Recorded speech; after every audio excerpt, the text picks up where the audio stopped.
দত্তপুকুরে হোটেলে ঢুকে একের পর এক লাথি, ভেঙে ফেলা হয় দরজা, কাঁচ। সিসি ফুটেজে ধরা পড়েছে গুন্ডামির ছবি। তৃণমূলের বিরুদ্ধে হোটেলে ঢুকে ভাঙচুরের অভিযোগ, থানায় অভিযোগ দায়ের হোটেল মালিকের।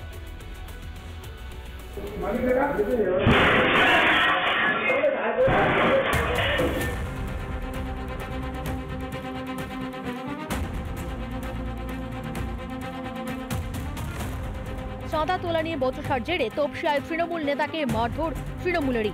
এবার দত্তপুকুর তোলা না পাওয়ায় হোটেলে ঢুকে মারধরের অভিযোগ।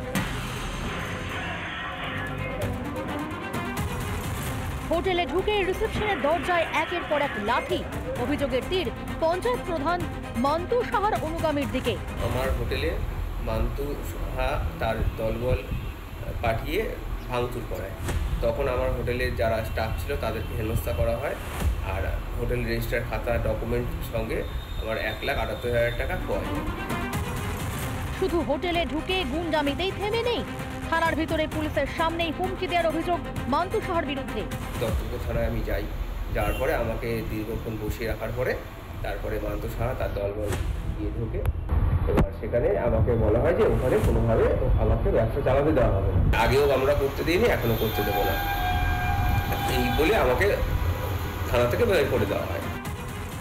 ভাড়া বাড়িতেই চলতো এই হোটেলের ব্যবসা। ঘটনার পর হোটেলের থেকে ভাড়া তুলে দেওয়ার কথা জানান বাড়ির মালিক।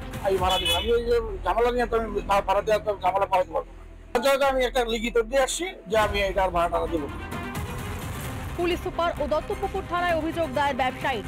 ঘটনা প্রকাশ্যে আসার পরই পাল্টা সাফাই তৃণমূল নেতৃত্বের। সম্পূর্ণ মিথ্যে কথা। ওই হোটেলে দেহ ব্যবসা চলতো, যেটা কিনা অসামাজিক। অতএব আমার অনুগামীগুলো কথা নয়, সমস্ত গ্রামের লোকেরাই আমাদের লোক এবং গ্রামের মানুষ ওর প্রতিবাদ করেছে, এটাই সত্য। ওখানে মহিলা সংক্রান্ত কুকীর্তি হতো, সেই সময় বন্ধ করে দিয়েছিল, আবার শুরু হয়েছে, সেই আশঙ্কা আবারও মানুষ বন্ধ করে দিয়েছে। এখানে দলের কোনো সম্পর্ক নেই। হুমকি, হুঁশিয়ারি, দাদাগিরি তৃণমূল করলেই যেন মেলে এসবের খোলা ছাড়। বাংলায় যেন হুমকি তন্ত্র চলছে, আর এই হুমকি দাদাগিরি যেন এ রাজ্যের নিউ নর্মাল হয়ে দাঁড়িয়েছে। টিটপ বিশ্বাসের রিপোর্ট, রিপাবলিক বাংলা। নানা ধরনের কন্টেন্ট দেখার জন্য লাইক করুন, শেয়ার করুন আমাদের ফেসবুক পেজ, সাবস্ক্রাইব করুন আমাদের ইউটিউব চ্যানেল। পাশাপাশি অন্যান্য ব্রেকিং নিউজের জন্য অবশ্যই চোখ রাখুন রিপাবলিক বাংলায়।